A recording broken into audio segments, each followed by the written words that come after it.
Even a year and a half out, the 2026 race for Florida governor is shaping up to be history-making. 2 candidates already in officially, and at least 3 others are testing the waters. The possibilities come from both parties, no party, and even a third as yet to be named party. The fundraising and the message making is well underway.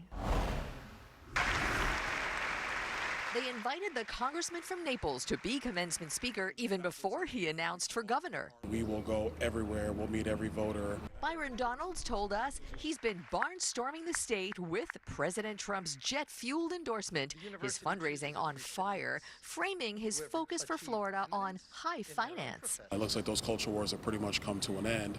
And so really now it's about, vigilance on some of those core cultural and philosophical issues, but of now a focus on the economic future of the state. We're going to be where people go to raise capital and really start enterprises, replacing New York and Chicago. The 2026 race, still a year and a half away, is already historic. Independent in thought. With South Florida senator who ditched his Democratic Party running as a no-party candidate. Jason Pizzo is not the first independent to run for governor, but certainly the most politically well-known and potentially well self-financed. I don't think it's a revolution as much as it's a recognition of where people really are. Speaking of party switches, today I'm excited to officially be a registered Florida Democrat. Former Republican Congressman, now David Jolly, is a Democrat for governor, town halling throughout the state, and tells us his official launch is next month. And speaking of not yet official, I get why this is a big conversation, but I will also say it's more than a year away from qualifying.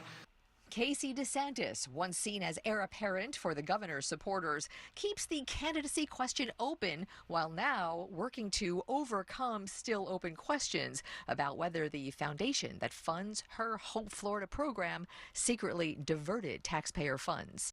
I think I'd rather run in a sprint than running a marathon. Orlando attorney John Morgan has the money and notoriety from issue campaigns like medical marijuana, and he's talking about creating a third party. You have to make a sacrifice for the common good.